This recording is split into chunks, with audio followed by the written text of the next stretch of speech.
4 de junio de 1942, 7:06 horas. El teniente Dick Best trepaba a su SB de Dauntless en la cubierta de vuelo del USS Enterprise, mientras los bombarderos torpederos despegaban delante de él, un escuadrón tras otro, dirigiéndose hacia 4 portaaviones japoneses al noroeste del atolón de Midway. Best tenía 32 años y una década de aterrizajes en portaaviones a sus espaldas. El mejor piloto de bombardeo en picado de la flota del Pacífico, y lo sabía. El vicealmirante Chuichi Nagumo había traído el Kido Butai, 4 portaaviones de flota, Akagi, Kaga, Soryu e Hiryu, con 248 aeronaves de combate, para tomar Midway y aplastar lo que los estadounidenses enviaran a detenerlo. Los estadounidenses tenían 3 portaaviones en todo el Pacífico, Enterprise, Hornet y Yorktown, tan gravemente dañado en la batalla del Mar del Coral, que las cuadrillas de reparación en Pearl Harbor habían trabajado 72 horas seguidas para hacerlo navegable. 3 contra 4. Si estos portaaviones se hundían, nada se interpondría entre Japón y Hawái. Pero los descifradores de códigos de la Marina, bajo el mando del comandante Joseph Rochford, habían roto el código naval japonés. El almirante Chester Nimitz sabía dónde atacaría Nagumo y cuándo llegaría.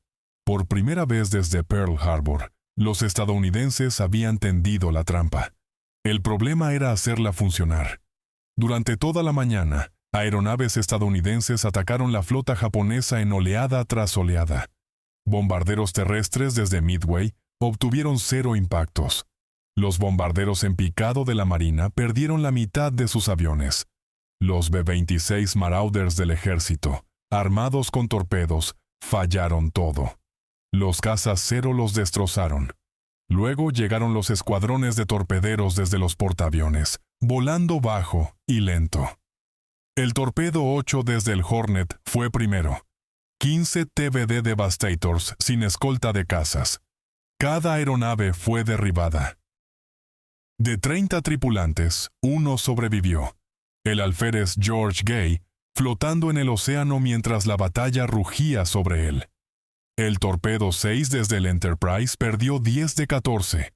El torpedo 3 desde el Yorktown perdió 10 de 12. De 41 bombarderos torpederos lanzados desde portaaviones estadounidenses esa mañana, solo 6 regresaron. Ni un solo torpedo alcanzó un barco japonés, pero su sacrificio arrastró cada caza Cero hasta el nivel del mar. El cielo a 6.000 metros sobre los portaaviones japoneses estaba vacío, y 3 escuadrones de bombarderos en picado SB de Dauntless se acercaban desde esa altitud sin ser detectados. Dick Best lideraba uno de ellos. Lo que sucedió a continuación cambió toda la guerra del Pacífico. 10:22 horas sobre el Pacífico. El Bombing 6 había estado en el aire durante más de 2 horas. El combustible era crítico. 3 pilotos ya habían regresado con problemas de motor. El teniente comandante Wade McCloskey, comandante del grupo aéreo, era un piloto de caza liderando bombarderos en picado por primera vez en combate. Había pasado más de 1 hora buscando océano vacío en busca de la flota japonesa. Entonces los encontró. McCloskey se lanzó en picado. El Scouting 6 lo siguió, y los 31 Dauntless apuntaron al mismo portaaviones. Kaga. El Akagi, el portaaviones que había liderado el ataque a Pearl Harbor, el buque insignia de Nagumo, navegaba a 8 kilómetros de distancia, intacto. Su cubierta de hangar estaba cargada con 18 bombarderos torpederos con combustible y armados. Dick Best salió de su picado, trepó de vuelta a la altitud, y giró hacia el Akagi con 2 compañeros de ala.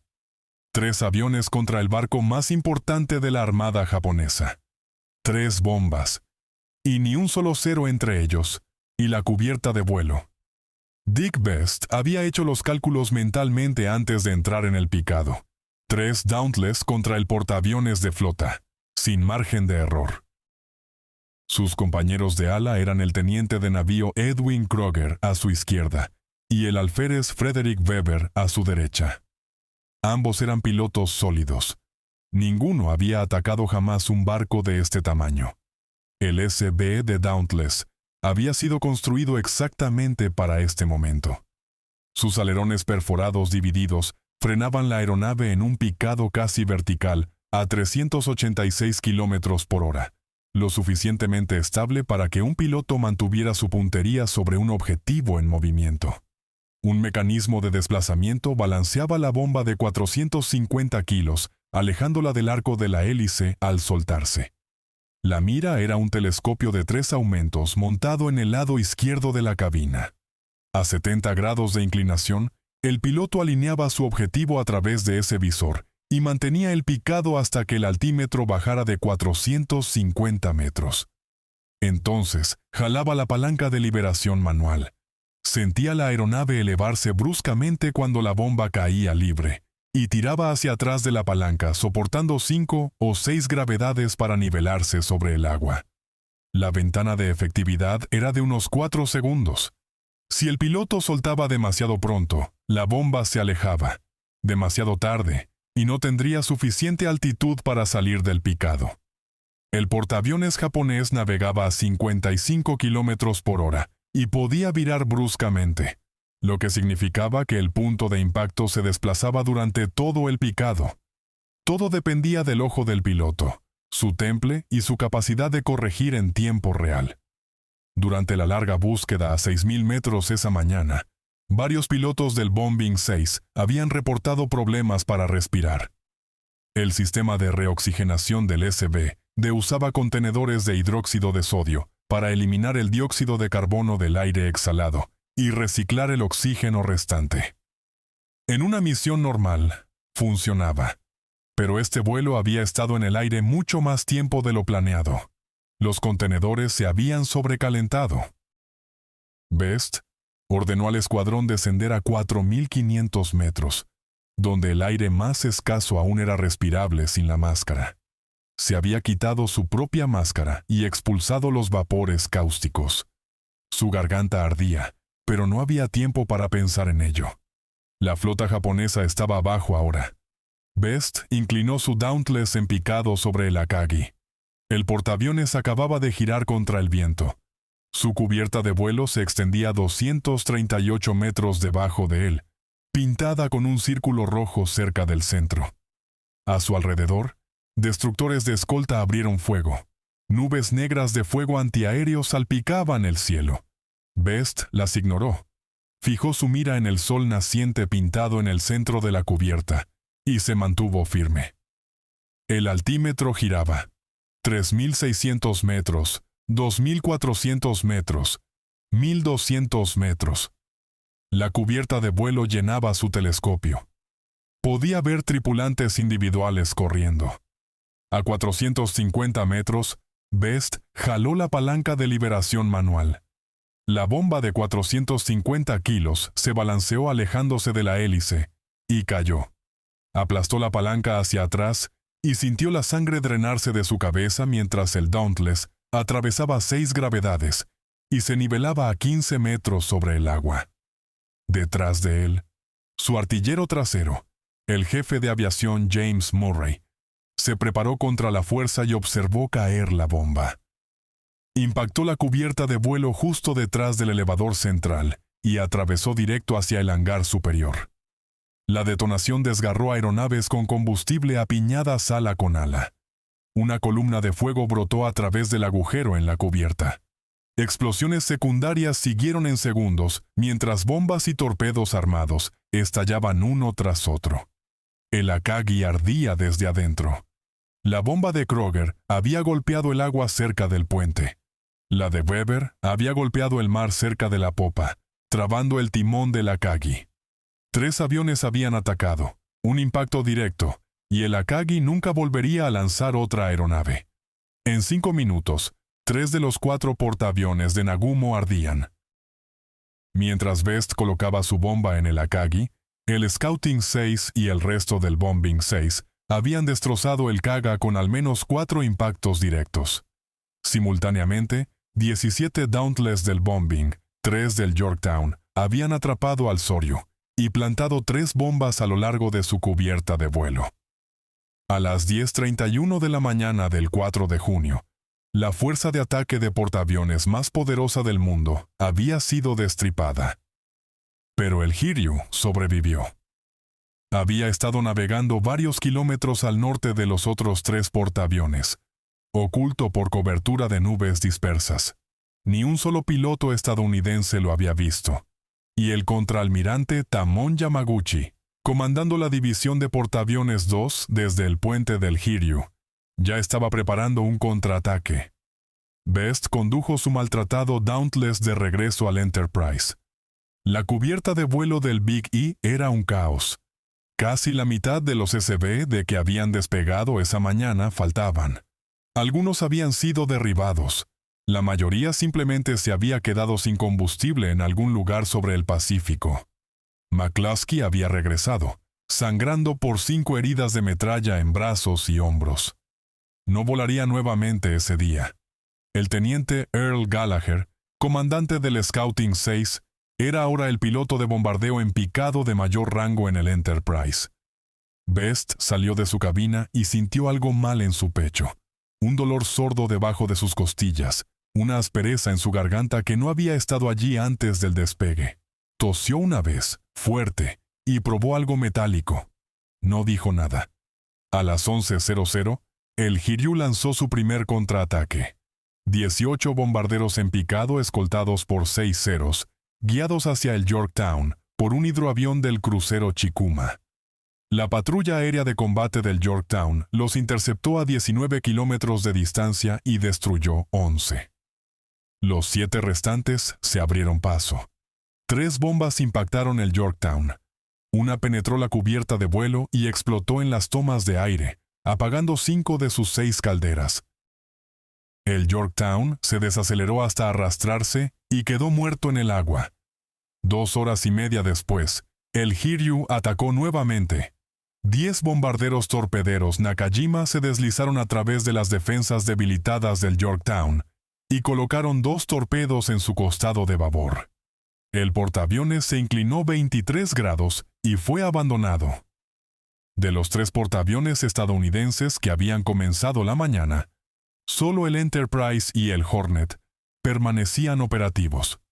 Un portaaviones japonés aún luchaba, y ya había lisiado uno de los suyos. A las 14:45, uno de los exploradores aéreos del Yorktown transmitió por radio un informe de contacto.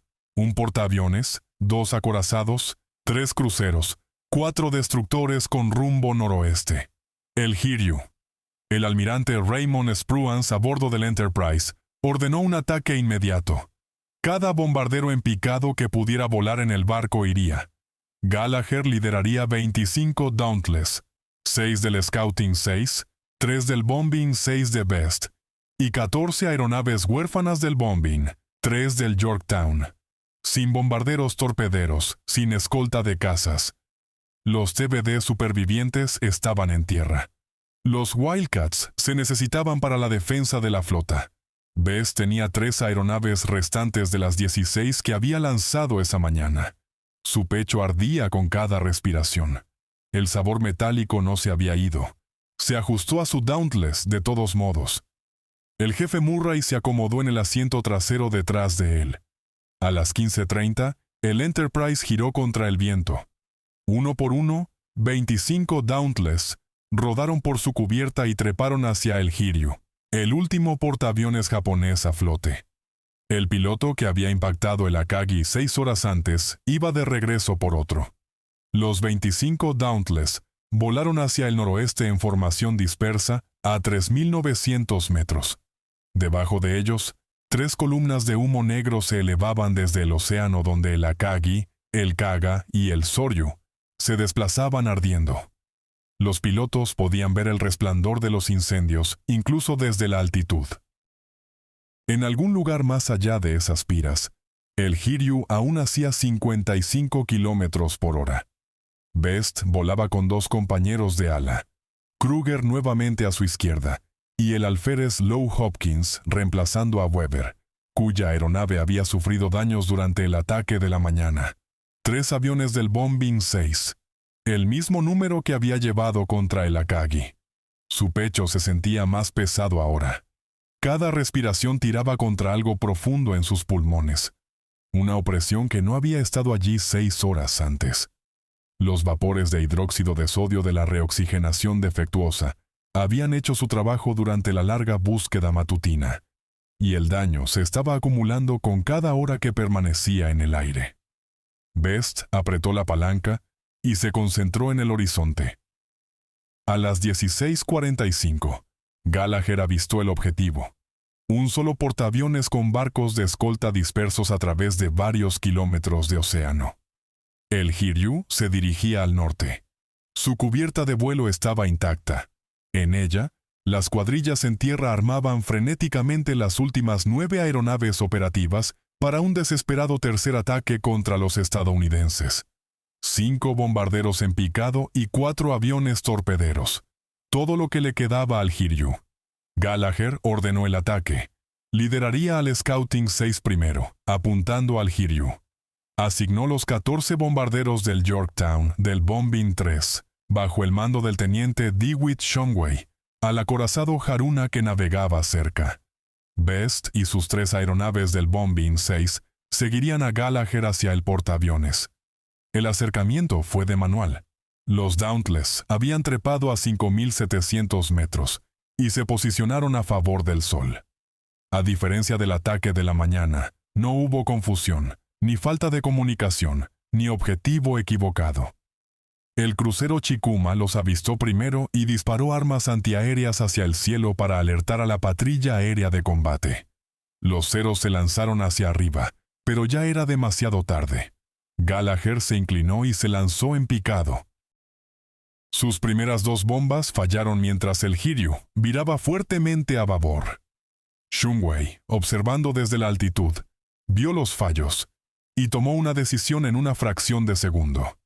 Abandonó el Haruna y redirigió al Bombing 3 hacia el portaaviones. El cielo sobre el Hiryu se llenó de Dauntless en picado de 2 escuadrones convergiendo desde diferentes ángulos. Los Zeros se abalanzaron sobre ellos en el camino hacia abajo, acosando a los pilotos durante sus picados y desviando la puntería. El ataque fue caótico, superpuesto e implacable. El primer impacto directo aterrizó cerca del elevador delantero. La explosión fue tan poderosa que lanzó la plataforma de acero hacia arriba y la estrelló contra el puente del portaaviones. Una segunda bomba impactó la cubierta de vuelo en el centro, luego una tercera, luego una cuarta. El fuego barrió la cubierta de hangar delantera del Hiryu. Las aeronaves armadas esperando lanzamiento explotaron una tras otra. La capacidad de lucha del Hiryu se había ido en menos de 90 segundos. Uno de esos 4 impactos pertenecía a Dick Best. Por segunda vez en un solo día, su bomba de 450 kilos había encontrado la cubierta de vuelo de un portaaviones japonés. Ningún otro piloto en la historia de la guerra naval había hecho jamás lo que Best acababa de hacer. Impactar 2 portaaviones enemigos de flota con bombas directas en la misma batalla, el mismo día, volando la misma aeronave. Pero mientras Best salía de su picado y se nivelaba sobre el agua, tosió fuertemente en su máscara de oxígeno. Cuando se quitó la máscara, estaba salpicada de rojo. Best condujo su Dauntless de regreso al Enterprise con los vapores agotados. El indicador de combustible había estado cerca de vacío durante los últimos 20 minutos del vuelo de regreso. Cada pocos minutos tosía, y cada tos traía más rojo a la máscara. Detrás de él, el jefe Murray observaba la parte posterior de la cabeza de su piloto, y no decía nada. No había nada que decir a 3.900 metros sobre océano abierto, con la cubierta amiga más cercana a 64 kilómetros al este. Aterrizó bruscamente. El gancho de cola atrapó el tercer cable y el Dauntless se detuvo en seco en la cubierta de vuelo del Enterprise. Best se sentó en la cabina por un largo momento antes de desabrocharse. Cuando se tiró por el costado y cayó sobre la cubierta, sus rodillas se doblaron. Un manejador de aviones agarró su brazo. Best lo rechazó con un gesto, caminó hacia la isla e informó al oficial de vuelo. 2 portaaviones impactados. 2 ataques confirmados. Misión completa. Entonces tosió nuevamente, lo suficientemente fuerte como para doblarse, y la tripulación de la cubierta de vuelo vio la sangre en su traje de vuelo. El cirujano de vuelo lo examinó esa noche. Temperatura de 39,4 grados centígrados. Sonidos de traqueteo en el pulmón derecho, sangre en cada tos. Best fue suspendido de vuelo inmediatamente. No volaría al día siguiente ni al otro día ni ningún día durante el resto de la guerra. El 4 de junio de 1942 fue el último día que Dick Best se sentó en la cabina de una aeronave militar. A 1100 kilómetros al oeste, el almirante Isoroku Yamamoto intentaba salvar un desastre. Desde el puente del acorazado Yamato, había recibido informes fragmentarios durante todo el día. 3 portaaviones ardiendo, luego 4. Ordenó al vicealmirante Nobutake Kondo reunir una fuerza de superficie de acorazados y cruceros y acercarse para un enfrentamiento nocturno. Si los cañones japoneses podían encontrar los portaaviones estadounidenses en la oscuridad, la batalla aún podría ganarse. Pero el almirante Spruance rechazó el anzuelo. Giró la fuerza de tarea 16 al este a medianoche, abriendo la distancia. Spruance entendía lo que Yamamoto quería. No arriesgaría 2 portaaviones irreemplazables en una batalla de cañones nocturna contra una flota que aún tenía 11 acorazados. El almirante estadounidense esperaría el amanecer y dejaría que sus pilotos terminaran el trabajo. No quedaba nada por terminar. El Kaga se hundió a las 19:15 esa noche, llevándose a 800 tripulantes con él. El Soryu se fue bajo 20 minutos después, con 718 muertos. El Akagi ardió durante toda la noche. Al amanecer del 5 de junio, sus propios destructores lo torpedearon para acelerar el hundimiento. Se hundió con 267 de su tripulación. Nagumo había transferido su insignia al crucero Nagara horas antes. El almirante que había comandado el ataque a Pearl Harbor había observado arder su buque insignia desde la cubierta de un destructor. El Hiryu duró más tiempo. Ardió durante la noche y hasta la mañana, sus incendios visibles por kilómetros. El capitán Tomeo Kaku y el contraalmirante Yamaguchi se negaron a irse. Ambos hombres eligieron hundirse con el barco. A las 9 de la mañana del 5 de junio, el Hiryu finalmente se deslizó bajo la superficie. 392 de su tripulación murieron con él. 4 portaaviones japoneses de flota hundidos en una sola batalla. 3.057 japoneses muertos. 248 aeronaves destruidas. El Kido Butai, la fuerza de ataque naval más temida de la Tierra, había dejado de existir. Y el piloto que personalmente había ayudado a hundir 2 de esos 4 portaaviones yacía en una litera a bordo del Enterprise, tosiendo sangre en una toalla. El Enterprise atracó en Pearl Harbor el 8 de junio. Best fue sacado del barco en una camilla. Había pasado el viaje de 4 días en su litera, su fiebre subiendo, la tos empeorando. Los médicos en el hospital de Pearl Harbor lo admitieron el mismo día y ordenaron una radiografía de tórax. La película mostró un infiltrado extendiéndose por el lóbulo superior de su pulmón derecho. El modelado aumentado se extendía hacia afuera desde el ilio, la unión donde los tubos bronquiales y los vasos sanguíneos entran al tejido pulmonar. El diagnóstico llegó en 48 horas. Neumonitis química causada por vapores inhalados de hidróxido de sodio y algo mucho peor. Tuberculosis pulmonar activa. Best había portado tuberculosis latente durante años sin saberlo. Las bacterias se habían amurallado dentro de un pequeño granuloma profundo en su pulmón, inactivas e inofensivas. Los vapores cáusticos de soda que había inhalado a 6.000 metros esa mañana habían quemado la pared del granuloma como ácido a través de papel. Las bacterias inactivas ahora estaban activas, multiplicándose, destruyendo tejido pulmonar desde adentro. El mismo aliento que lo había mantenido vivo lo suficiente para hundir 2 portaaviones, ahora lo estaba matando. No estaba solo. Durante el interrogatorio después de Midway, investigadores de la Marina descubrieron que la mitad de los pilotos del Bombing 6 habían reportado problemas con sus sistemas de oxígeno durante el vuelo de la mañana. Los contenedores de reoxigenación se habían sobrecalentado en múltiples aeronaves durante la búsqueda inusualmente larga. Otros pilotos habían experimentado gargantas ardientes y náuseas, pero ninguno de ellos portaba la tuberculosis latente que hacía la exposición letal. Best había sacado la peor mano posible, un defecto mecánico en un contenedor de oxígeno combinado con una condición médica, para la cual nadie lo había probado jamás. El tratamiento en 1942 era brutal y lento. No existían antibióticos para la tuberculosis. Los médicos colapsaban secciones del pulmón infectado para privar a las bacterias de aire. Un procedimiento llamado neumotórax terapéutico. Best yacía en una cama de hospital mientras la guerra que había ayudado a cambiar rugía sin él. El Yorktown tampoco había sobrevivido a Midway. El 6 de junio, cuadrillas de salvamento habían vuelto a abordar el portaaviones inclinado y luchaban para salvarlo cuando el submarino japonés Primera 168 lo encontró. 2 torpedos impactaron el costado de estribor del Yorktown. El destructor Hammond, amarrado al costado para apoyo, recibió un torpedo en el centro y se partió por la mitad, hundiéndose en 4 minutos con 81 de su tripulación. El Yorktown aguantó durante la noche, pero volcó y se hundió al amanecer del 7 de junio. Los estadounidenses habían perdido un portaaviones y un destructor. 307 estadounidenses habían muerto en la batalla, pero las matemáticas estratégicas eran devastadoras para Japón.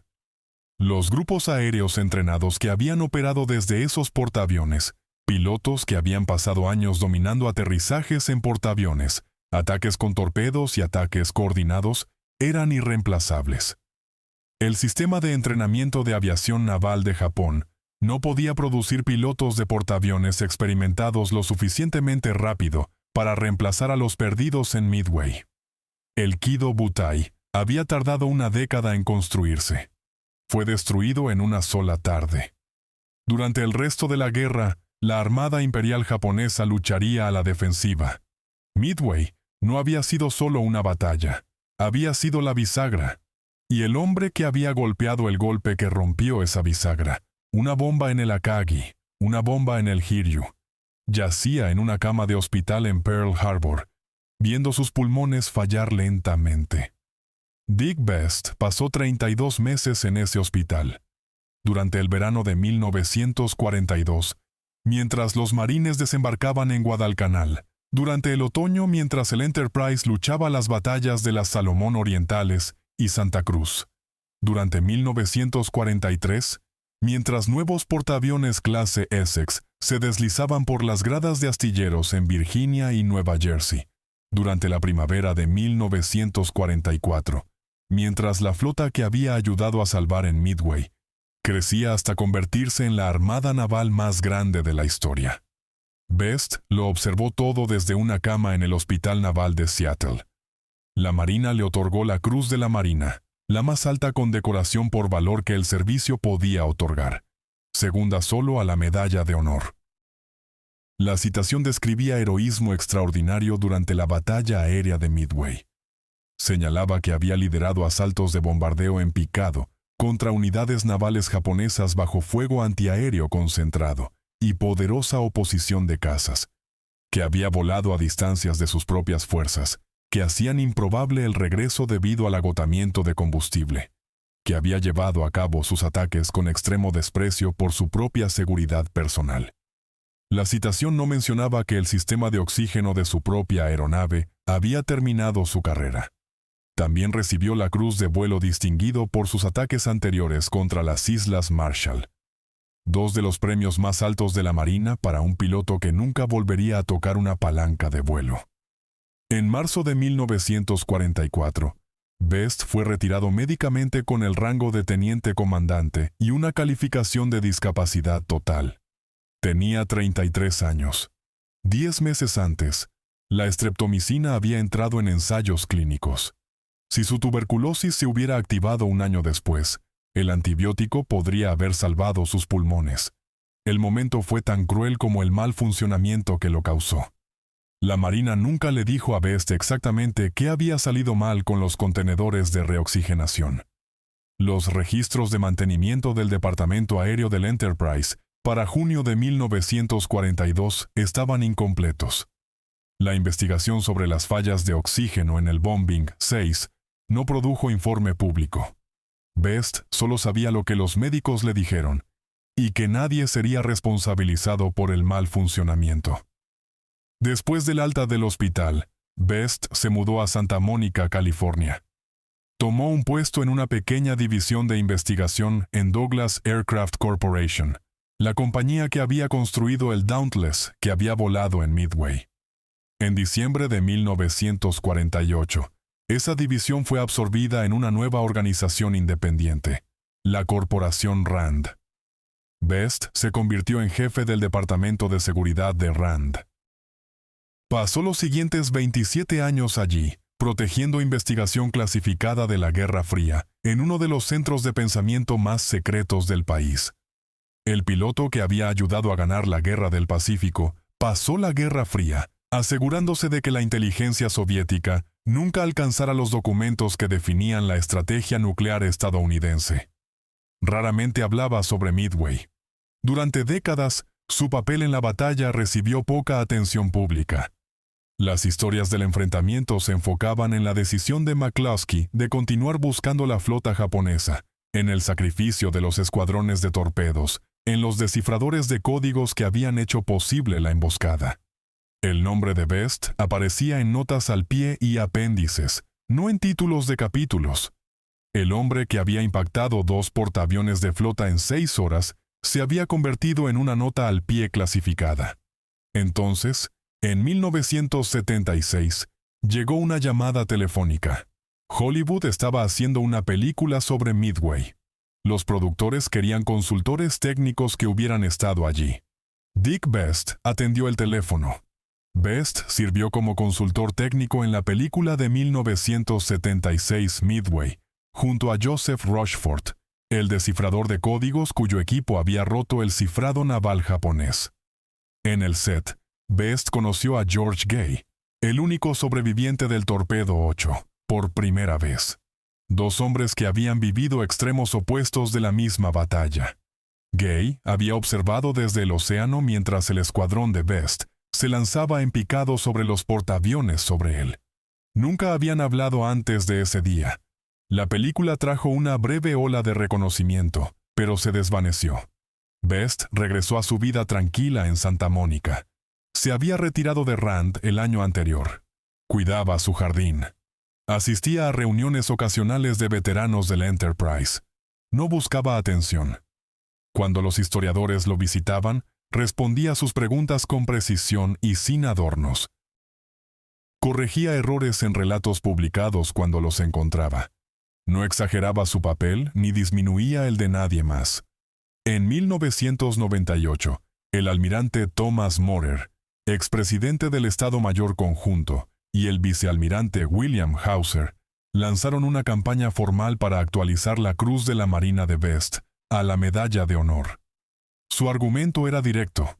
Ningún otro piloto en la historia había impactado 2 portaaviones enemigos de flota en un solo día, y la acción había cambiado directamente el resultado de la batalla naval más importante del siglo XX. La campaña falló. La Marina declinó la actualización. No se hizo pública ninguna razón.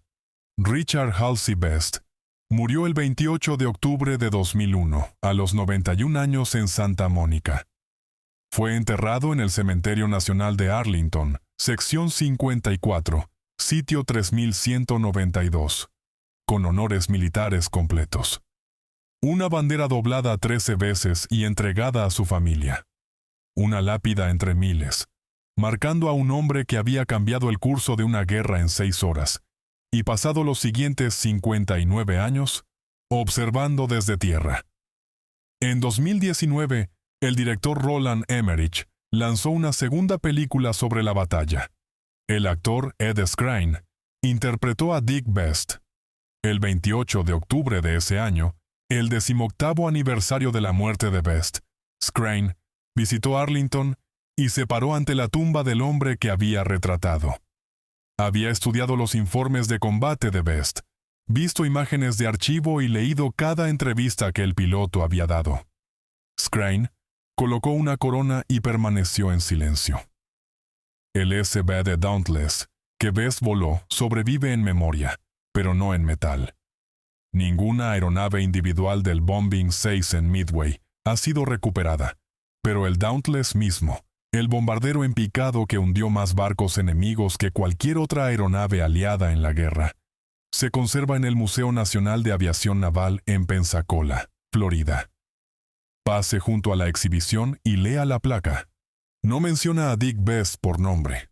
Dick Best nunca obtuvo su medalla de honor. Pero su historia merece ser recordada. Si has llegado hasta aquí, nos gustaría saber de ti. Deja un comentario y dinos desde dónde nos estás viendo. Si alguien en tu familia sirvió en la Segunda Guerra Mundial, o si conociste estos eventos de otra manera, nos encantaría conocer su historia. Leemos todos los comentarios.